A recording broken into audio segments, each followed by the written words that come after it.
What's going on, everybody, on a Friday night? Where else would you rather be? Welcome on into the Delmarva Sports Insider, the only live and local show dedicated to giving you all local sports all the time. I'm Trayvon Miles, and it's just me tonight. I've got you covered for the next half an hour. We'll talk about plenty. We are doing something very special tonight. Sports in Delaware will officially begin in just about 63 hours, but really, who's counting? No, I am counting. Me and the team are definitely counting. So in preparation for that, we're going to give you a crash course on what you can expect this coming week, also this coming year. We'll start with what we expect to see during the return of Friday Night Lights. Less than a month ago, we thought for sure that football, among other sports, would be played in the spring in Delaware like we're seeing in Maryland. The DIAA and Delaware Board of Education reversed that ruling, and here we are. And boy, does it bode well for us. Not only were we running out of things to talk about, we just missed football here at 47 ABC Sports. The biggest matchup you can look forward to this coming Friday is two blue bloods. The last two Division II state champions out of the Henlopen are Delmar and Woodbridge. Woodbridge won it back in 2016 as well as 2018. Delmar in 2017.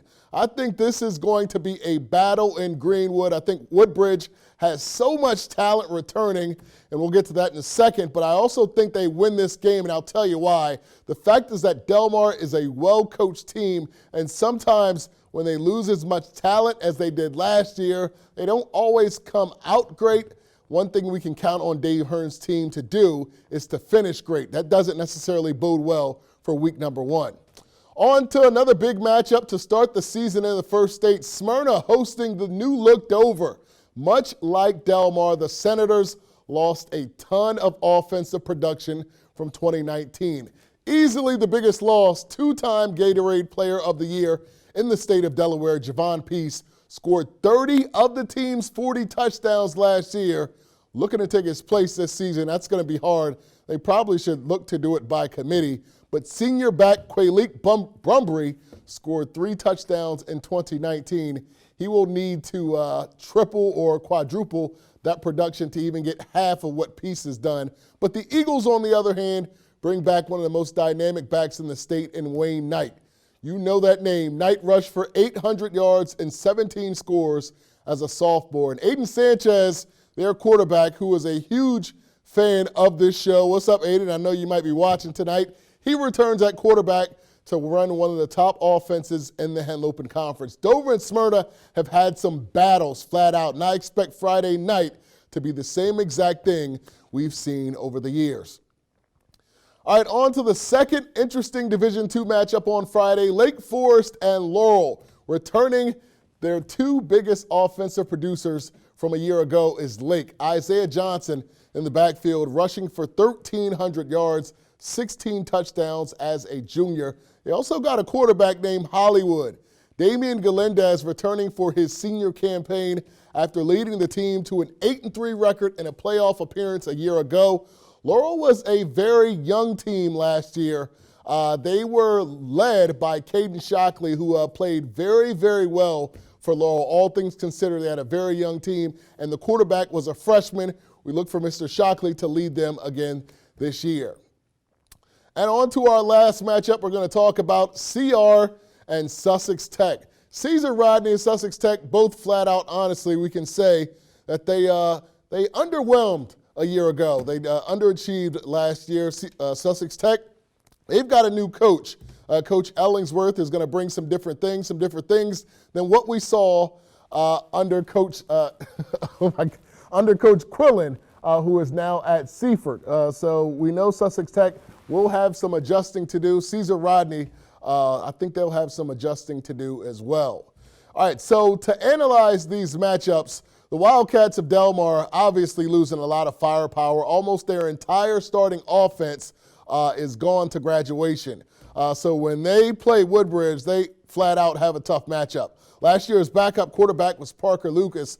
He played in one game last year against Indian River. He threw for 3 touchdowns in that game, but To be frank, Indian River is not Woodbridge. Now, Woodbridge, on the other hand, returning All-State selection Tyrese Cannon. He rushed for over 1,300 yards a year ago, along with 9 touchdowns. Also back is defensive standout Kenny Newton, who was just a beast last year. He led the team with 91 tackles. The kid was in 9th grade. I mean, that is a football player.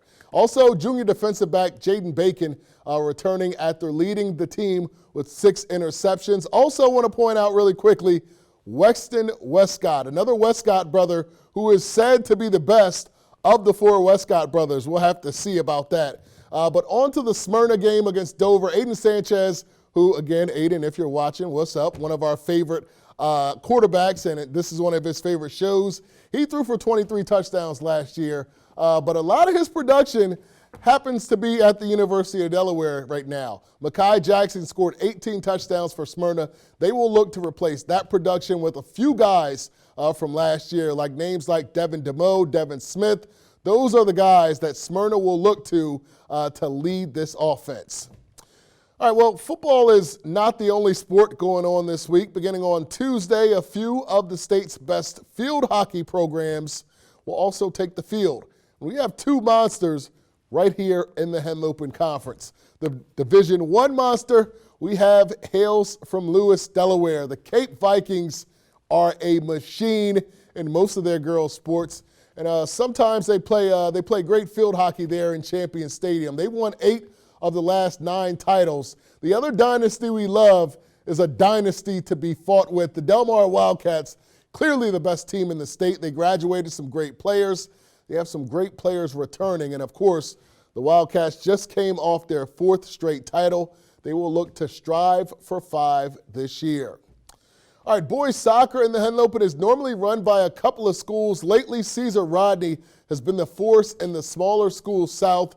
Indian River always a contender in that south. CR got all the way to the title game a year ago, only to fall hard to Salesianum. And look, Salesianum is just an awesome squad. But they've got the talent at CR, and Coach Lavender has a great staff along with Coach Victory, and they should be dominant again. And Cape and Sussex Tech are 2 other names that come to my mind when it comes to Henlopen boys soccer. And, of course, we cannot forget about volleyball. The ladies inside. Indian River is our defending conference champion. Problem is they had 11 seniors graduate from last year's team. They still do have the Ellers sisters, who may be good enough to lead IR to another Henlopen title. CR also a tough team to play, especially when they are in their home gym, as was Smyrna. Smyrna won the North, but it looks like this conference may be IR's for the taking once again.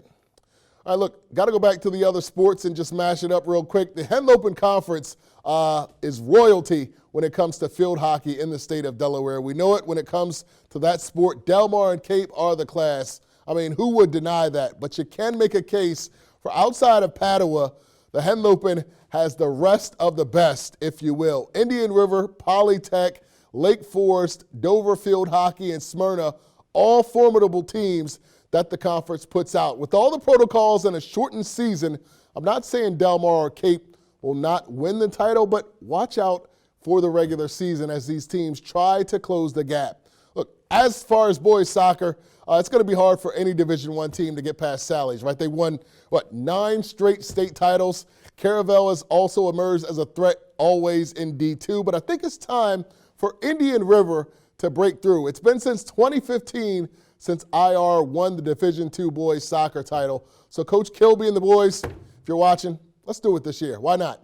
All right, on to volleyball. Look, we got to give credit where it's due. Since 1975, no Henlopen team has ever won a state title. They haven't even played for a title in girls volleyball. So if that's ever going to happen, I'm just saying this year would be the year. Just saying.